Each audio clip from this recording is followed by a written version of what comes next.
تازه انگارها، ایجاد نویسندگان نهانبین و ژرف پیما، اندیشه های کلیدی در درک معنی زندگی، هستی و راستی و آیین و عنعنه های اجدادی. تازه انگارها، ظهور آفریده های نوین و بهین ادیبان فلک سیر از رادیوی فرهنگ.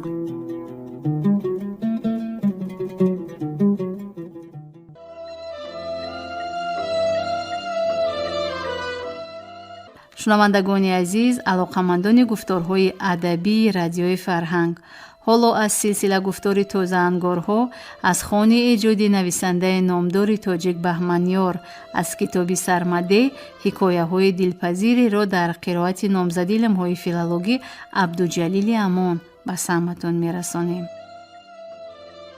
هر یک بیننده را واله و شیدا می کنند.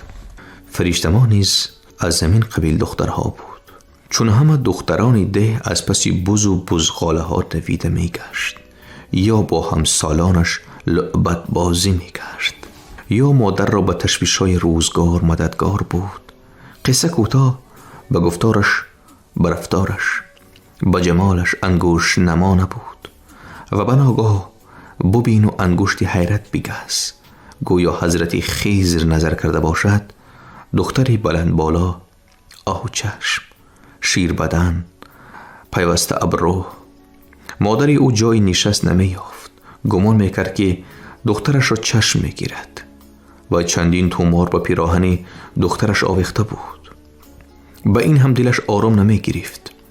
نعل اسب به در و خار و چشم به دیواری خانه زده بود، اما وی نمی دانست که چشمی نبود در دنیا تا قدرتی به این حسن و جمال آسیبی رسانیدن داشته باشد. فرشته ما نیز گویا سحر حسن خود را فهمیده بود که مغرور می گشت، کسی را پسند نمی کرد، زمین را منتدار کرده قدم می ماند. اگر گویمد که از 7 ساله تا 70 ساله همه به او عاشق بودند، شاید باور نمی کنی، ولی این حق است. جوانهای ده ما در یگان دور و زمان بزدل و بی‌جرأت نبودند. پهلوانان ده ما همیشه انگشت‌نمای کارستان و میدان بودند، اما کدام گویا به زبان و به اراده آنها دم انداخته بود که کسی جرأتی به فرشته ما دریچه دل خود را باز کردن نداشت. پیران ده این حال را دیده سر می جنباندند، هی هی می گفتند که کدام شهباز از دهات همسایه می آید و پریزاد آنها را گرفته می برند. ترسی آنها بیهوده نبود. می بینم که حیران ماندی، سؤال نوک زبانت را می خورد، از دادنش استحاله می کنی. پاسخی سؤال ندادت این است که کوهستانیان سرهوی می گشتند در زمان قصه من و از آن هم قدیمتر نیست، زیرا دهات این آبرف اکثر کم نفوذند، همه به یکدیگر خویش و تبارند. از کی رو می پوشی، از کی خف داری؟ آریتی کوهستانی حالا کاوا گشته است، بدری خانش قفل می زند.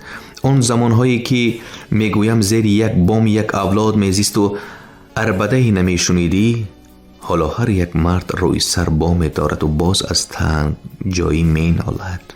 خیر بیا زمان نالی نکنیم، گناه این زمانه را به زمان ساز و گذاریم و قصه خود را به یاد آریم. همین طور حسن فرشته ما روز از روز می افزود و آوازش به دور و نزدیک پهن می گشت. جوانان بیگانه را نیز بیقرار می کرد. اما شربچه های ما همانا به لب کلوخ مالیده می گشتند، به همدیگر می نگریستند، منتظر بودند که کدام از بینشان جرأت می نماید و به دختر راز دل می کشاید. ولیکن گاوجیگری نبود. می گویم که غیر از به همدیگر چشم پیساندن دیگر چیزی در عمل نمی آوردند. گمان بود بیاورند.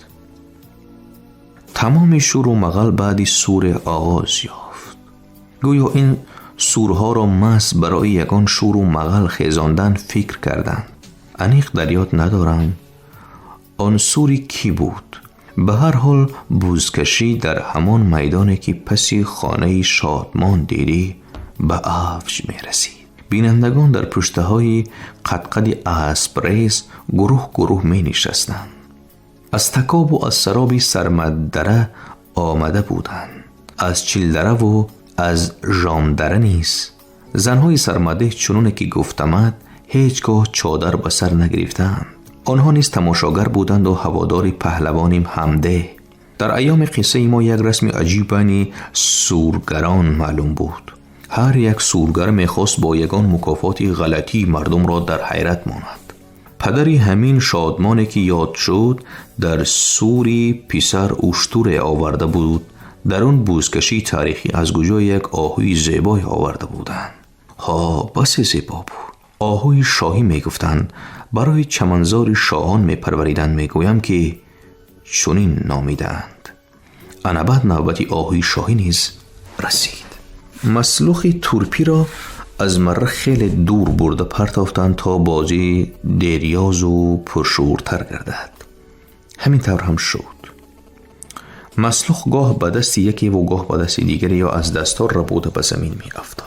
بالای آن باز تلاش می کردند. بالاخره جوان ازده همسایه تورپی را به مره برد. غریو مردم را می شنیدی.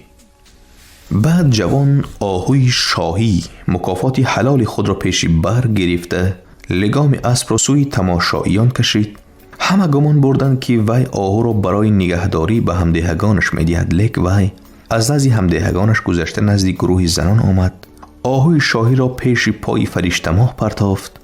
غریو و هیاهوی مردم به یک بار قطع گشت. حتی اسبان از فخافخ نفسگیری و بیقرار پاکوبی ماندند. مردمی آمده حیران و سرمدهیان خاموش به آن جوانمردی بیباک می نگریستند. فرشته ماه نیز یکی حیران به جوان و یکی حیران به آهوی کلیک می نگریست.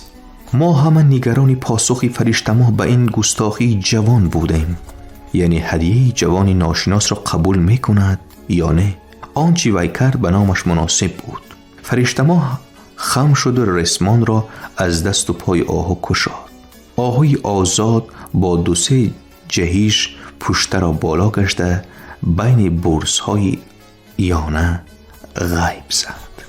آن روز و روز دیگر همه رفتار و جوان ناشناس را محاکمه می کردند. گروه این کاری او را گستاخی می شمردند. گروه جریک نمی گشتند. شاید آنها از قبل پیامدش را دیده بودند. اما جوان ناشناس بعدی آن سور بده ما زود زود می آمدگی شد و همیشه کوچه را عبور می کرد که از نزدی خانه فرشته ماهینا می گذشت. خدا می داند آنها کی و چطور با هم اتفاق کرده بودند. می گویم که جوان از درآمدگاه کوچه سر می زد و فرشته ماه نیز روی حولی پیدا می گشت. آنها با هم حرف نمی زدند. نگاهی پرمهر به هم می دوختند. در لبانی بسته آنها صد تبسمی شکفت. در نگاهی خاموششان هزار زبان به سخن می آمد. فرشته ماه جوان را با نگاه گوسل می کرد و مدت چند روی حولی تنها مانده پیش خود لبخند می کرد. ای اگر تو بار خنده چون این دختری را چون فرشته ماه ببینی از این دنیا به ارمان می روی. من هنری ندارم که به تو اون لب و دندانها را صفت کنم. تنها همین را می گویمت اگر او می خندید در جسم هر بیننده رفشنی می دوید. غم و کدورت در دل نمی ماند. پیرمرد 70 ساله باشی بچه 7 ساله می شدی. قصه کوتاه این آمد و رفت جوانی بیگانه در دل جوانان ما آتشی عاریت افروخت. آخر چطور می شود که از تگی دهانی 40 جوانمردی حضر 40 دامادی شایسته چنین پریزاده را مفت ببرند؟ آنها از روی گپ به آن جوان اول به خوشی فهماندند که پایش را از این ده کوتاه کند. کارگر نشد. میگویم این تهدید که جوان باز آمد. باز فرشته ماه او را با نگاه پیشواز گرفت. با نگاه گوسل کرد. تنها ماند و پیش خود گل خنده نمود. انا بعد جوانها از روی گپ بین خود قرعه پرتافتند. آخر آنها سرمدهی بودند. نامردی را عار می‌دانستند. به یک تن 40 تنه در افتادنی نبودند. قرعه به نام بازار شاهان افتاد. میگویم که روز دیگر در دمی دره سوار اسبی سیاه مشکین راه رقیب را میپایید. بعد بازار شاهان به ده نآمد و آن جوان آمد. بازار رو بعد آوردن روی چکمن گذاشته، یک پایش خوب لت خورده بود. میگویم که با پای خود آمده نمیتوانست. بعد قرعه به نام خرسندی دبیران افتاد. میگویم که روز دیگر وی سوار اسبی کرنگ در دمی دره جوان را انتظاری میکشید. باز خرسندی دبیران به ده نآمد و آن جوان آمد. خرسند را بعد آوردن روی چکمن گذاشته، یک مهرش سخت لت خورده بود. میگویم که جنبیده نمیتوانست. همین طور جوانهای ما یک جوان مرد را در دمی دره کمین میگرفتند و خود نمی آمدند. آن جوان می آمد، هرچند آباد نمی آمد، سربلند می آمد. جوانهای ما را می آوردند. اما فرشته‌ماه آن جوان را با نگاه پیشواز می گرفت، با نگاه گسیل می کرد، تنها می ماند و پیش خود گل خنده می زد. تو اکنون وضع جوانان ما را تصور بکن که 3 نفر ماندن، خرم مردان و بهرام کامران و شاپوری یزدان. از بین این 3 نفر به یکی من ایمان نداشتم، به خرم مردان. آچم زن از گویان بعضا نامردی ها نیز داشت. شاپوری یزدان گویا شانه راستی من بود. های از ذکاوتت گردم، خوب فهمیدی که بهرام کامرانش هم قصه گوی توست. خرم مردان منو شاپور را از راه زد که از 2 سرما یک به یک با اون جوان سر به سر نمی آیم. بیاید دست جمعی پویش را از ده کوتاه بکنیم. هرچی نگویی هم آنقدر جوانانی از سوار رفته و چکمن سوار آمده را دیده به حال رسیده بودیم. باز این خرم مردان که مادرش زن بود و کم کم نامردی ها نیز داشت، به گوش من و شاپور آنقدر حکمت های خود و آچش را خواند که ما نیز گمان بردیم اینجا یگان ناجوان مردی نیست وقتی ما شریف ده و یاران و دختری محبوب را حمایه میکنیم. همین طور این دفعه ما 3 نفر رهی جوانی ناشناس را میپاییدیم. چی میگویی؟ که جوان وقت همیشگی پیدا گشت ما را دید و نهراسید. به سمند خود سوار می آمد، بلند بالا، فراخ شانه، عقاب چشم. رقیب باشد هم من حاضر بودم همچون شانه چپ خود بگیرمش، یعنی همچون رفیقی که تو را از پس حمایه میکند و از برای خود دلپوری. همین طور یک وجاهتی اعتماد بخش داشت این جوان که ما به قصد جانش برآمده بودیم. ما 3 تنی خاموش به اون 1 تنی خاموش می نگریستیم. هرچی هم نگویی بهتر می بود اگر من در یگان جای دیگر می شدم، نه در روبروی چنین جوان. بعد وی به یگان سخن از اسب پیاده شد و لجام اسب را به شاخ بورسه بست. ما هم پیاده شدیم. اکنون اون 1 تنی خاموش به ما 3 تنی خاموش می نگریست. نگاهش با تمکین بود، داشتش باعثی آفرین. هرچی هم نگویی بهتر می بود من در یگان جای دیگر می شدم، نه در روبروی چنین جوان مرد. شاید همین تمکین و وقار او خرم مردان را علقده کرد که چون خرسچوجه قط کنان، یعنی دوغ و پوپیسه کنان پیش دوید. جوان او را با آسانی دور افکند، خون به سر شاپوری یزدان نیز زد. میگویم که پیش تاخت. اکنون 2 تن به 1 تن درآمیختند. من همانا چی کردنم را نمیدانستم و بناگاه چیزی در دستی خرم مردان درخشید و به پهلوی جوان مرد فرو رفت. کاشت. برقوار از دلم گذشت و خود را پیش افکندم و دستی برای ضرب دوم برداشته خرم را داشتم. خونریزی پسترین کاری بود که ما تا به آن فرامدنی نبودیم. جوان مرد پهلویش را داشته به زمین نشست، رنگ رویش سفید گشت. من کارد را از چنگی خرم ربوده دور افکندم. وی هم خیلی ترسیده بود. میگویم که مقابلیت نکرد، اما کار خود را کرده بود است که جوان مرد بعد لحظه پیش نظرمان جان داد. ما جسدی او را به اسب بار کرده بستیم. اسب راه خانه‌اش را می‌یابد و می‌رود. گفته هرچند خرم مردان باز اغواگری میکرد که مقتول رو در یگان جا پنهان سازیم و اشتر سفید را دیدی نگویان گردیم. اسب خود را سرخوی دیده ریز 4 پا بعد چارخیز کنان از ما دور شد. گمان میکنی به سوی ده صاحبش رفت؟ نه، وی به ده ما تاب خورد، با همان راه رفت که همیشه میرفت. ما نیز به اسبای خود سوار گشته به خانه آمدیم و انتظار پیامد کردار ننگین خود بودیم. اما اسب جوان نزدی چپری حاطه فرشته ماهی نام آید. فرشته ماه این دم روی حولی نبوده است. جوان را انتظار شده یگان کارش برآمدگی است، گویان خانه در آمده است. میگویم اسب به زیرکی این حیوان حیران میمانی. روی حولی را خالی دیده شیهه کشیده است.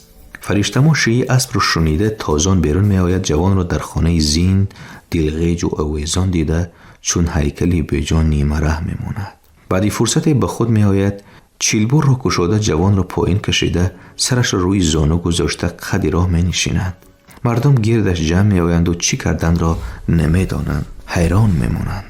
پدرش بیرون می آید، مادرش بیرون می آید. این هر دو نیز چی کردن را ندانسته حیران می مانند. بعد کدامی را به سرش زده است که مقتول را خانه درآورند، خویش و تبارش را آگاه کنند، کار به کینخواهی نرسد، خنبه هایش را حاضر نمایند. از ده همسایه چند نفری آمده مقتول را بردند. به خنبه ها راضی نشدند، خون به خون گفتند و رفتند. خرم مردان این دعوا را شنیده همانا از ده غیب زد. اکنون آماج کین هر یک جوانی ده پیش از همه من و شاپور یزدان شده می توانستیم. میفهمی من چی میگویم؟ چون این گردشی واقعه به کسی خوش نمی آید. دیگر گویا به بین دو ده صدی سکندری برداشتند. حتی به معرکه های ماتم یکدیگر را خبر نمی کردند. برای دو دهی همسایه در کوهستان چونین زنده جدایی و مرده جدایی ملامت باب و زشت بود. مگر ما کم به سور و سوگ همدیگر شریک بودیم؟ از این رو هم سالاران ده ما و هم پیشگهنشینان ده همسایه مغزی سر آب کرده راهی از این بحران رهایی یافتن را می جستند. بعد یک روزی روشن وکالت از چند تن عبارت از ده همسایه آمد. آنها به هیچ پیشگفتار و پیش آغاز شرط خود را گذاشتند. فرشته ماه باید به کمبغلترین، بینواترین، بیزیبترین بیوه‌مردی ده آنها به شوهر برآید. از جانب آنها چنین شرط گذاری بس بی‌انصافی بود میگویم، ولی آنها به این حق داشتند چنان که ما به انکار آن حق داشتیم. و هر آینه جوانمردان ده ما به غضب آمدند. آنها به جان سپاری قادر بودند و به چنین ننگ برداری نه. اما پیرانی کار آزموده و نیک و بد دیده بس دوراندیش بودند که با شور و شغب ما گوش دهند. آخر یک خون ناحق ریخته از پسش چندین خونریزی دیگر می آرد. لیک دختری را چون فرشته ما خار و زار کردن خود یک خونریزی کمتر نبود. قصه کوتاه پیران ده دو دیله و جوانان ده یک سره می ایستادند. آنها حاضر بودند برای آسایش و سازش گذشت کنند. ما آماده بودیم برای ننگ و ناموس ایستادگی کنیم. ولی تعامل کوهستان چنین است که سخنی آخرین را مرد پیر می گوید نه جوان. اما واقعا رنگ دیگر گرفت. از کجای بناگاه در ده خرم مردان پیدا شد. قرار پیران ده را از کجای شنیده است میگویم که به این زبونی طاقت نکرده آمد. هر چی نگویی هم پدرش مرد، هرچند مادرش زن. آمد و اسبش را نزدی مسجد بسته به پیران ده سلام داده گفت کسی کینخواه باشد من خرمی مردان. با همین همه گپ را گفت و ماند.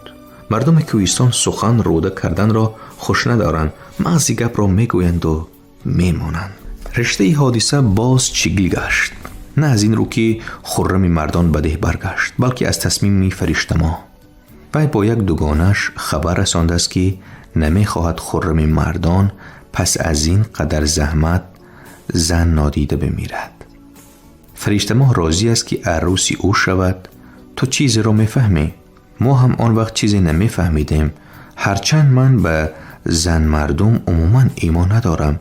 از این طایفه هر چیزی چشم ندید و گوش ناشنید را انتظار میپاید بود. این تصمیم را ترازوی عقل من مجالی برکشیدن نداشت.